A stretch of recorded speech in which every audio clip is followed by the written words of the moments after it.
आज आपण खूप महत्त्वाची माहिती बघणार आहोत। आजच्या ह्या कलियुगामध्ये सर्वच जण साडेसातीने खूपच चिंताग्रस्त असतात। तर याच शनिदेवाबद्दल आजची ही माहिती।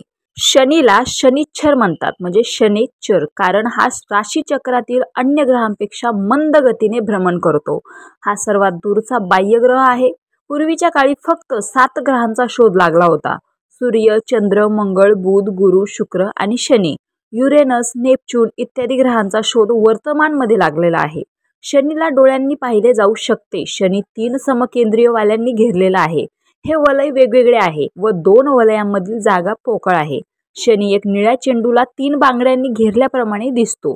शनी सूर्यापासून 88 कोटी 60 लक्ष मैल दूर आहे। हा गुरुपेक्षा लहान आहे। याचा व्यास 75,000 मैल आहे। याचे 9 चंद्र आहेत। पृथ्वीची चंद्राशी तुलना केली तर आकारामध्ये हा 770 वेळा मोठा आहे, पण वजनामध्ये 100 गुणापेक्षा काही कमी आहे। शनी सूर्याचे आसपास 29.5 वर्षामध्ये एक चक्कर लावतो, म्हणून साधारण मानाने शनी प्रत्येक राशीमध्ये 2.5 वर्ष असतो। पौराणिक कथेनुसार शनीला यम म्हणतात का? हा दीर्घायूचा कारण आहे। याला भगवान शिव व इंद्राचे कर्तव्य पालन करावे लागते। शनी बर्फाप्रमाणे थंड ग्रह आहे। हेच कारण की मृत पावल्यानंतर म्हटले जाते की व्यक्तीचे हातपाय थंड पडले आहेत। शनीला 2 प्रापग्रह आहेत। गुलिका व मंदीचा पिता मानला जातो। शनीला नील व मंद पण म्हटले जाते। शनीला अपंग पण म्हटले जाते। याची एक गोष्ट आहे, जेव्हा रावणाचा पुत्र इंद्रजितचा जन्म होणार होता तेव्हा शनीने आपला एक पाय 11व्या स्थानाहून 12व्या स्थानी ठेवला, ज्यामुळे शनी बालकास गर्वित करू शकेल व वेळ आल्यावर त्याचे पतन होऊ शकेल। रावणाने त्याचा पुत्र इंद्रजितचे जन्मवेळी सर्व ग्रहांना 11व्या स्थानी ठेवण्याचा प्रयत्न केला।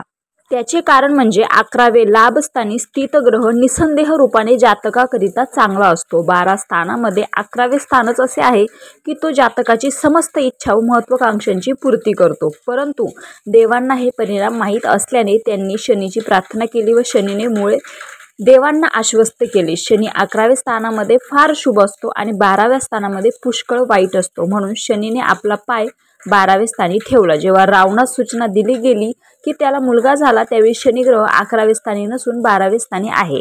रावणाने शनीचा एक पाय काढून टाकला, म्हणून शनीला अपंगही म्हणतात व की शनीला मंदही म्हणतात। शनी सूर्याचा पुत्र आहे। त्याचे गुण व विशेषता आता पुढे पाहू। दोन्हीही एक दुसऱ्याचे विरुद्ध आहेत। चंद्राचा पण विचार करा, शनीशी त्याचा पण मेळ बसत नाही। हेच कारण की शनीला मकर व कुंभ राशी दिलेली आहे, जी सूर्य व चंद्राच्या विरुद्ध आहेत। पश्चिमी विद्वानांचा अनुसार शनी युरेनसचा पुत्र व गुरु नातू आहे। जेव्हा त्याला हे समजले की त्याचा पुत्र संसाराचा नाश करेल, तेव्हा त्याने त्याला मारले। ईश्वर नेहमी प्रत्येकाच्या करणीनुसार फळ देत असतो। शनीने युरेनसला राज्यावरून हटवले, तेव्हा गुरुने शनीला ठेवून घेतले व प्रकृतीच्या नियमांची दीक्षा दिली।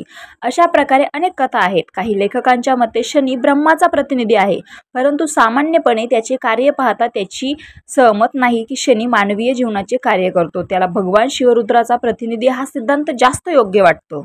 सुप्त, आळशी, बेकार, कुप्रभावमध्ये असणारे शनीद्वारे दर्शित होतात। त्याचा कधीही काम करण्याचा विचार होणार नाही। जर कधी ते कार्य प्रारंभ करतील तर अडचणी, बाधा उत्पन्न होते अथवा त्यांना निराश करतात। ते शंकाखोर होतात। त्यांना भीती वाटत राहते की त्यांना एका कामामध्ये यश मिळेल किंवा नाही, म्हणून ते व्याकुळ होतील। ते दुसऱ्यावर शंका घेतील। शनी मनात अविश्वास उत्पन्न करतो। शनी जातक नेहमी गाडे चुकवतो। ते अधिकांश तर उशिरा रवाना होतील।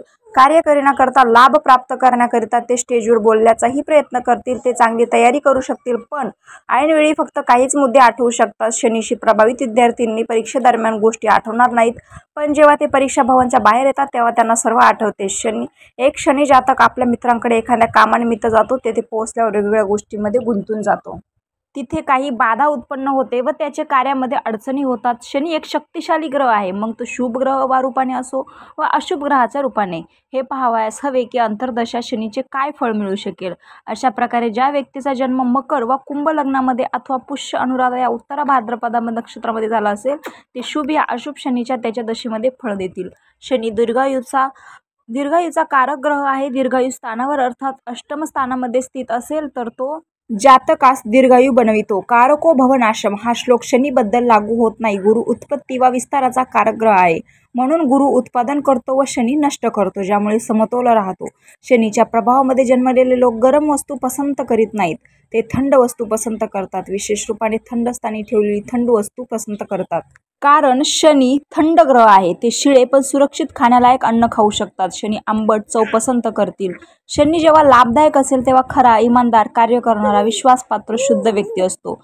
या ध्यान, पतन, प्रार्थना इत्यादीमध्ये रमणारा असतो. पण शनी जातक जो सर्व कार्यांकरता उपदेश देत नाही, मौन धारणा करतो, शांती धारण करतो, भोज्य पदार्थाचे त्याग करतो, एकांत पसंत करतो, समाजाशी तुटक राहतो. शनी कधीही दुसऱ्याच्या विचाराची पर्वा करत नाही.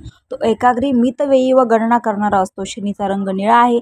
जेव्हा दुःखी, उदास, हताश, पराभूत मानत असाल तर कधीही निळ्या रंगाचा पडदा, टेबल क्लॉथ, भिंतीचा रंग अथवा अंगठी निळम घेऊ नका. लाल रंग वापरा जो मंगळाचा आहे. तो हिंमत देईल, सक्रिय करेल. शनी दशेत त्याला निळा रंग आकर्षित करेल, म्हणून त्यास बळी पडायला नको. उलट रंगाचा वापर करा.